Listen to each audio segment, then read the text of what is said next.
pessoal, tudo bem? Obrigada por estarem no nosso canal novamente. Estamos eu aqui, Carol e Doutor Souto. Tudo bom? Para conversar mais uma vez sobre gordura, doutor.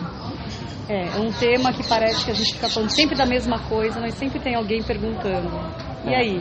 Então, a gente fala da mesma coisa, não é porque seja assim a coisa mais importante, é porque talvez seja a coisa que causa mais polêmica, tá? Porque o que acontece?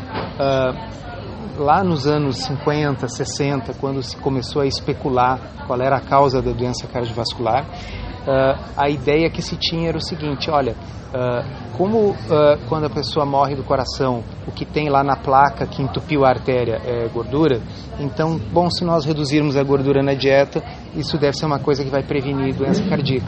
A ideia não era uma ideia absurda, ela até faz algum sentido, ok? Mas sempre a gente tem que testar, né? A gente tem que pegar uma ideia que a gente tem e ver se ela é verdade ou se não é.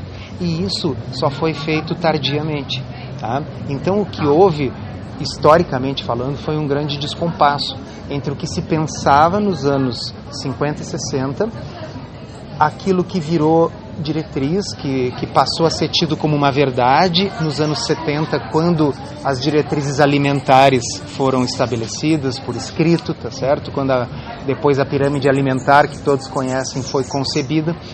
E os estudos para testar se isso era verdade ou não vieram só depois. Tá?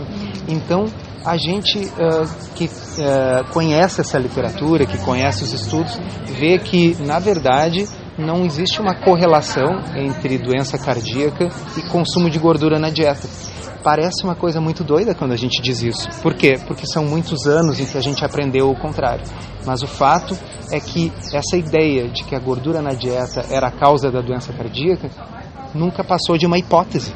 Tá? E ela foi de hipótese para diretriz oficial antes que alguém tivesse tido a oportunidade de testar, de fazer os experimentos.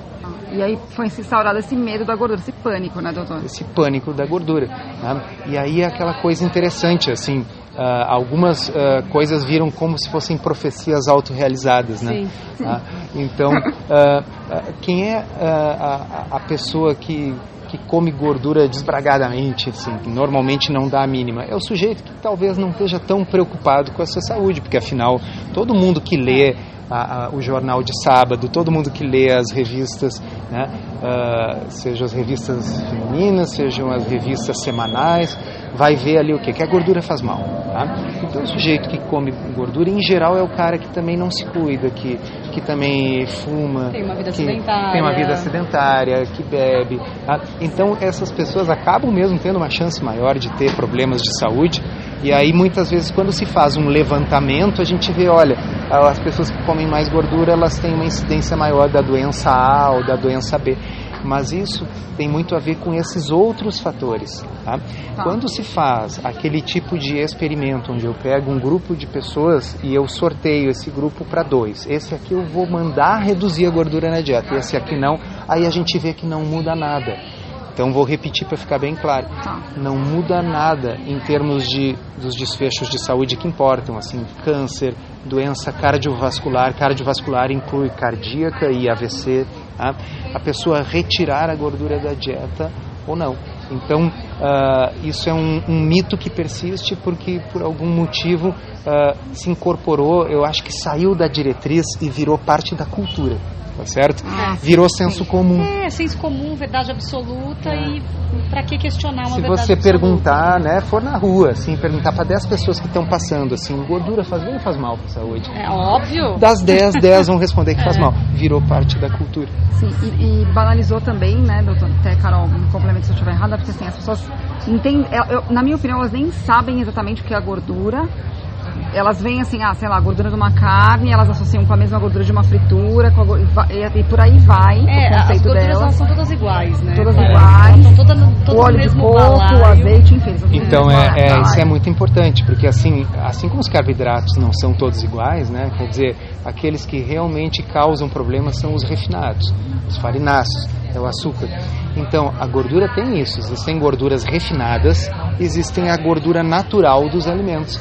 É muito diferente eu consumir a gordura refinada da soja, ok? Que foi produzida com altas temperaturas, altas pressões, solventes orgânicos, depois tem que usar um desodorizante, um descolorizante, né, para tornar aquilo uma coisa que não seja nojenta, assim, né? Isso é muito diferente daquela gordura que vem junto com o meu salmão, tá certo? Puxa vida, um salmão é um peixe que tem mais gordura do que muita carne vermelha. Tá?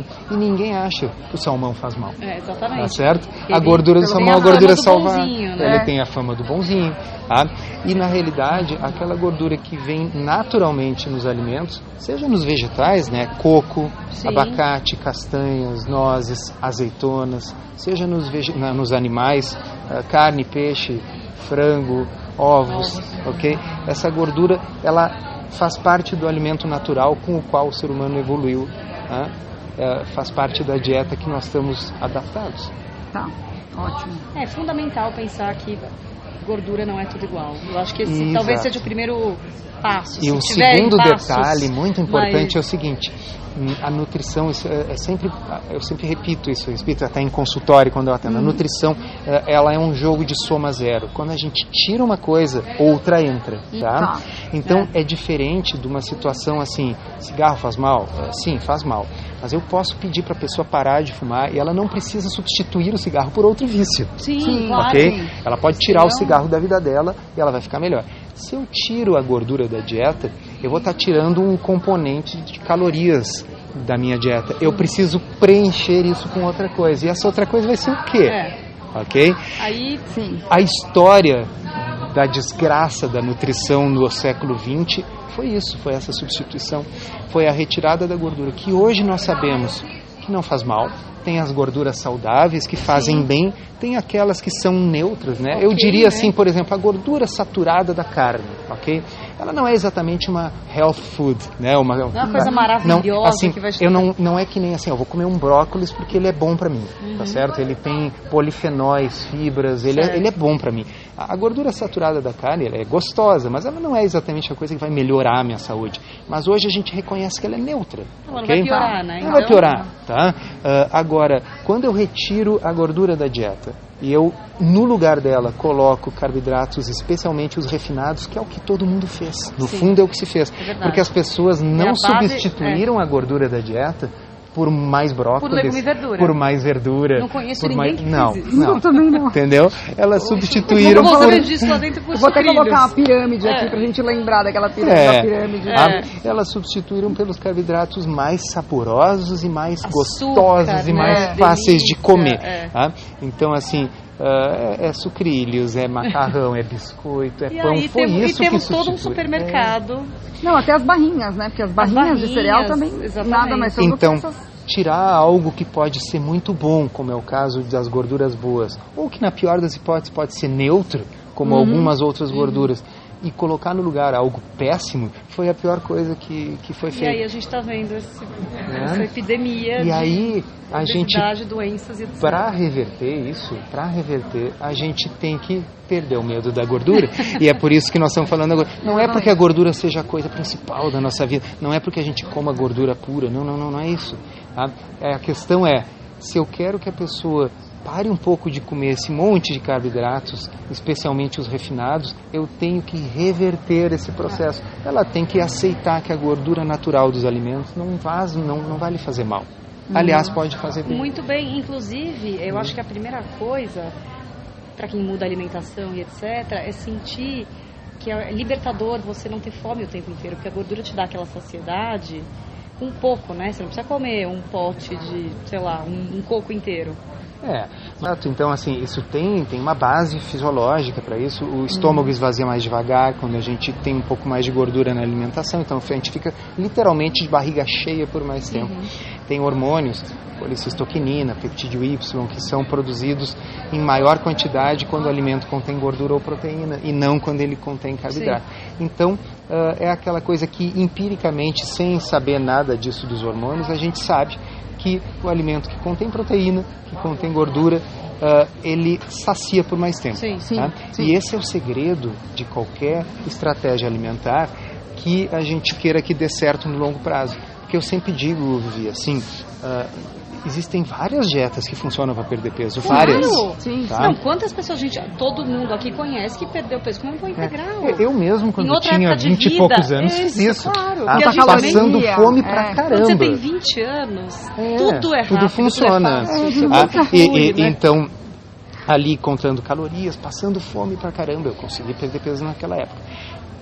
Só que o peso voltou, lá pelos 40 tinha voltado todo, então assim...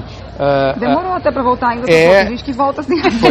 Demorou? Não, mas é que vai aos poucos, bem lógico. devagar. É um É quilinho aquele cada quilinho, ano, isso, entendeu? aquele Então, quilinho a experiência agora diferente que eu tenho, vamos dizer, de ter feito uma estratégia de restrição de carboidratos, perdido aquele peso de novo, só que faz 5 anos que ele se mantém estável, é que não tem fome. Não tem fome, portanto não tem culpa. Né? Porque é muito ruim comer com culpa. Comer com culpa dá uma digestão péssima. Então, eu diria que a pior parte de comer ou de fazer qualquer coisa na vida é fazer com culpa, né? Sim, a gente ter à disposição uma estratégia que a gente pode comer uma comida que sacia, a gente fica com menos fome e a gente não precisa ficar contando cada caloria. Que te dá E horário. prazer, né? E porque é gostoso. As comidas que a gente está falando aqui, de gordura natural dos alimentos, são comidas gostosas. E ainda essa semana saiu mais um estudo, com 60 mulheres, né, comparando por 2 anos uma dieta com mais gordura, uma dieta com menos gorduras, que tiveram uma dieta com mais gordura, perderam mais peso e tiveram os exames todos melhores no que diz respeito a marcadores de inflamação, resistência à insulina. Eu digo é mais um, porque agora é assim, virou rotina, né? Volta e meia sai um estudo mostrando ótimo, o mesmo né? resultado, Pros mas é bom, né? É bom. O pessoal Saiu um vê pouco assim, da daqui a casinha, pouco dá sempre o mesmo resultado, porque quem sabe é porque é verdade, né? Quem sabe Eu acho que aí, embalando na gordura, outro medo coletivo, quase que um pânico, e o colesterol alto. Então. Esse é o pânico Não, coletivo. eu acho que todos de nós todo aqui já mundo. perguntaram, né? Nossa, mas você come tanto ovo assim, você não. Assim, você já viu seu colesterol? Se fosse você, tem já me diria certeza? agora, hein? Sabe que o irônico da história do ovo e do colesterol é que o pai da ideia essa do colesterol causando a doença cardiovascular e que, portanto, tinha que tirar a gordura da dieta, chamado Ansel Keys, já morreu, mas o pai dessa ideia, lá nos anos 50 e 60, ele já sabia que o colesterol da dieta não influenciava o colesterol do sangue. Ou seja, ele fez tudo isso. Ele foi uma das pessoas que estudou e demonstrou que, olha, o problema não... Claro, ele na ideia dele, o problema era que tinha que reduzir a gordura para que o corpo fabricasse menos colesterol, porque ele já sabia que o colesterol da dieta não influenciava. tanto. Portanto, o ovo foi exonerado pelo próprio idealizador da ideia de que tinha que reduzir a gordura. Mas, a nutrição realmente às vezes parece ser uma área imune à evidência, certo? Assim, por mais evidências, a coisa não parece não mudar. Então, mesmo existindo uma série de estudos por décadas, né, mostrando que o colesterol da dieta não tem influência no colesterol no sangue na grande maioria das pessoas, o ovo, coitado, foi vilanizado. Então, a história do colesterol. O assunto colesterol é um assunto complexo. Eu acho que a gente não tem como esgotá-lo aqui. Quantos minutinhos a gente pode falar sobre o colesterol? Só para ter uma ideia. Assim, 1 hora. Não...